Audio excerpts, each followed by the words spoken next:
Danas sa javno-komunalnim preduzećima Čistoća i Zelenilo i velikim brojem volontera sprovodimo prolećnu akciju čišćenja onih lokacija koje nisu obuhvaćene redovnim planom čišćenja.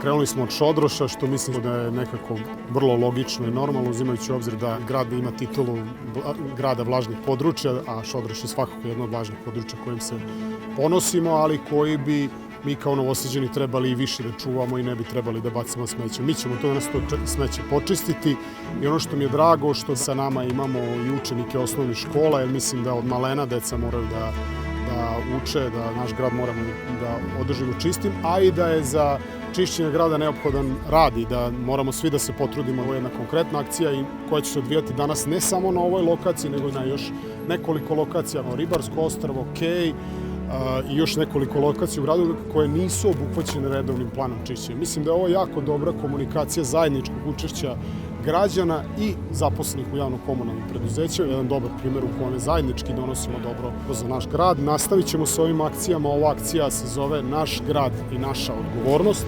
Mislim da je to apsolutno jedan prikladan naziv za ovu akciju, jer svi treba da imamo odgovornost za čistoću našeg grada.